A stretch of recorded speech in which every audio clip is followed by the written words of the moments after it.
first met Kaylan down in Lincoln, Nebraska. It was a Husker game day, Go Big Red, and me and some buddies went down on a party bus.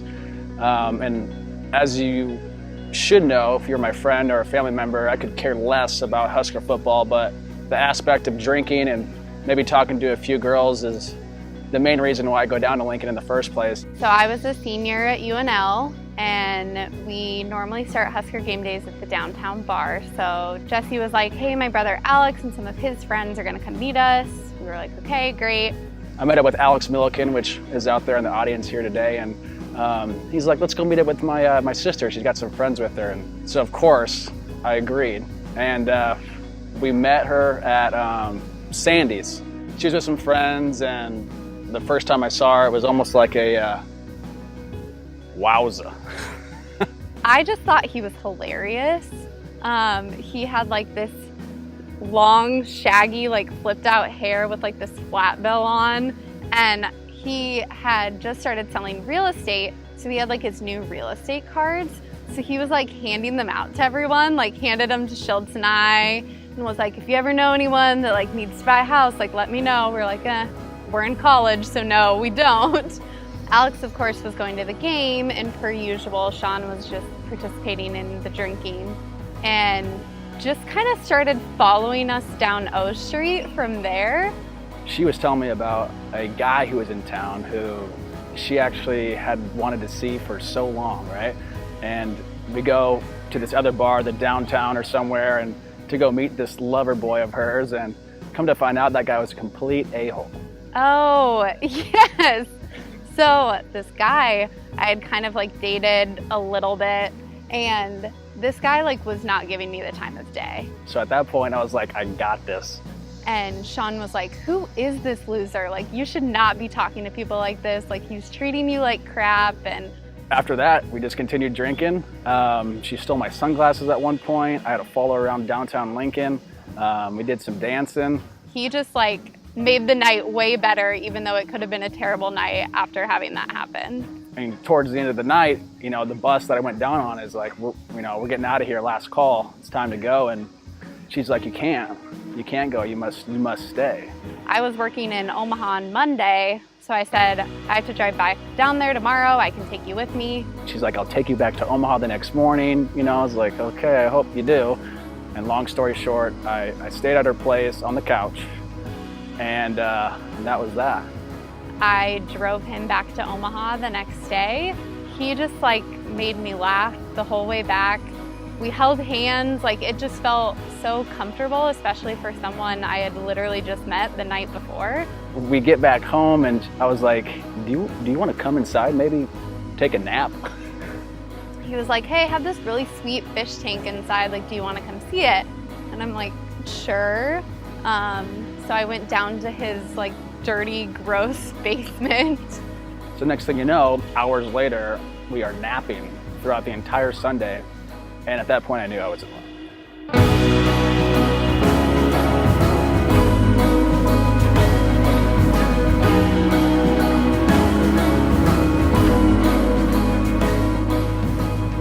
Yes, our first date.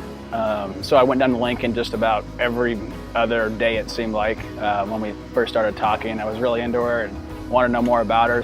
But we decided Blue Orchid. I'm pretty sure it rained that night, of course. And we had a great dinner. I don't know, Chinese food, Vietnamese, whatever you want to call it. But we get there, I was kind of nervous, had some great talks, ate some great food. And when we left, actually, we held hands walking down O Street to the next bar. So that was pretty cool.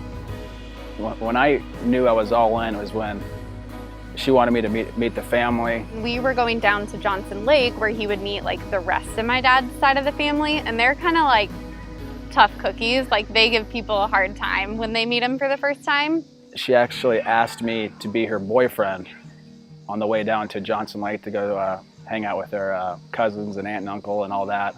We were still, you know, like friends. You know, like he had never asked me to be his girlfriend, and you know, my family had asked me nonstop, like, so is he your boyfriend? And so we're driving down there, about to meet like my entire family, and I'm like, hey, you know, can you just be my boyfriend at this point? And he's like, yeah, like we can do that. Like, okay, great. Okay, so the first time that we talked about love, we were actually here at Two Rivers State Park, and we like camping a lot. So we're like, let's go do some camping. And Sean had got this like tent from his parents. And so we had started to get it all set up and like realized we forgot 4 poles. So the tent wasn't like fully up. But luckily we had some trees and I'd watched some nature shows, so I knew exactly how to, you know, take this scene over. I had actually kind of thought about it like multiple times throughout the day. Like I knew for a while that I loved him and just hadn't said it yet. And so there were a few moments in there where I was like, okay, I should say it now. And cold air comes in and next thing you know, it's pouring rain. And luckily we have sticks nearby so we can block some of the rain. But as we're laying there in the tent and it's pouring, cats and dogs, and we're freezing.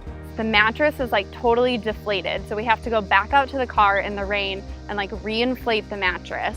And then we're laying in this mattress and like rain is dripping down through the tent because the tent's not set up right. Sean like took his coat and like tied it up at the top so that it would catch some of the rain. Water, there's literally like a river going through us. We got a mattress that's like kind of half blown up. It's kind of losing air. And we're just laying there and I'm like, this is probably like worse circumstances for a camping trip, but like I'm still having so much fun. And so I just turned to him and I said, I love you. And he said, I love you too. That was real love. It was not the chills. It wasn't like I had to say that to survive for warmth. I did love the girl, so that's where it ended.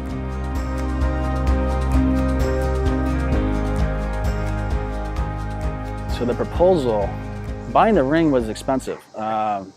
It was weird because we went there so many times and it's like you're supposed to get this ring that she doesn't know about, but she knew which one she was getting, I guess not what size.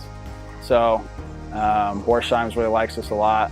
My plan was to go to the top of the tower at Mahoney State Park, but the big question is how am I gonna get her up there? We had talked about it for a while, so I kind of knew like, oh, maybe within the next like month or 2 it's gonna happen. I kept like going to get my nails done just in case. And then we were planning on going to a Husker game. And like the day before we were on a walk and he like answers this call, and now I know it was a fake call, and it was Pogi, and Pogi was asking him if like on Saturday he could stop by Mahoney State Park and take like a picture of the river for their new website. And my plan was to have her just jot up there with me real quick, maybe do a little Snapchat nonsense, whatever you guys like. And we start driving and it's raining. It's raining that day. And she's like, man, how am I supposed to be outside of this game all day long, get my hair wet, it's gonna get frizzy. You know, what am I gonna do? And meanwhile, I'm sitting in the driver's seat like, how the hell am I gonna get her on top of this tower right now? And we start driving to Lincoln. He's like, okay, remember I have to stop at Mahoney and take that picture. And I'm like, it is so foggy, like you're not even gonna be able to see anything. Why don't you do it another day? And he's like, no, Pogi really needs it today. And I'm like, of course it's Pogi, like I'm not even gonna question it. I didn't know if she knew something was up or not, but we pull into Mahoney State Park and we get over to the tower and I go, let's go up there with me. She goes, I'm not going up there. And I go, oh, yes you are. Finally he convinced me to go up there. So we go up, we like have this umbrella. It's so windy, I can barely hold on to the umbrella. We get up there and he gets down on one knee. Got on one knee and did the whole thing, and she didn't cry, which is weird. And I don't know if that's because she knew or she was so nervous or what. I think I was so shocked I like didn't even know what to say. I mean, I said yes. And like I think he was so nervous he didn't even like put the ring on my finger. And I was like, well, can I have the ring? And he's like, no, what if we drop it? You know, we're on top of this tower. And I'm like, no, I'm putting that ring on my finger. We go back downstairs, get to the car, and I said, hey, I need to stop at the clubhouse, you'd call it. Use the restroom real quick before we head down to Lincoln. And, you know, I'm so happy, I'm so in shock. And I'm like, okay, so now we're just like going to the Husker game? As we walk in, I had her whole family sitting at the front steps waiting for her to say surprise and congratulations, and she loved that. Everyone is standing at the stairs, and I can see Lindsay and her mom like right up front, just like bawling. And it was like the greatest thing. And then, you know, we got to party and hang out with all of our friends and family all night, and it couldn't have been more perfect. Wedding planning, you can ask her about all of that. The wedding planning has been fun. Sean really tries, to I think he just says an opinion because he feels like he should have an opinion, even if he really doesn't care. I've never got married before or had any idea what went into a wedding until this all started. And even though she's done a lot, the few times I am able to interject my opinion, I think it matters, but it really doesn't, because she already has this vision that I'm just kind of a part of. But he's been awesome. Like, when I want him to come to things, he's there, and I think he has fun doing it. Venue shopping was awesome. But it's been fun because, we are having, just our closest family and friends there. And so it feels like I'm just planning this big, huge party for all the people that we love. The thing I'm looking most forward to on the wedding day is having all of our friends and family together in one spot, hanging out together, seeing her beautiful face walk down that aisle.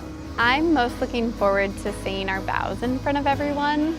We're writing our own vows, and because it is such a small wedding with all of our closest family and friends, I just think that's going to be a really special moment.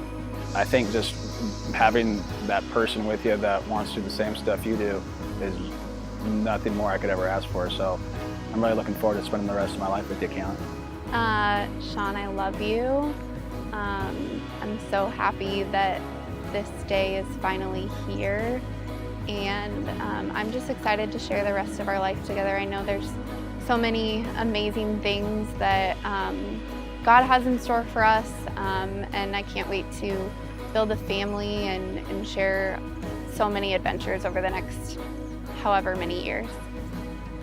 We feel so lucky to have such amazing, supportive family and friends. You guys have supported Sean and I throughout our entire relationship, and we feel grateful every day for all of you. Yeah, I can't thank you enough for coming. Hope you guys have a great time tonight. Thanks all who traveled from far, far distances to get here. And cheers. Enjoy yourselves tonight. Cheers.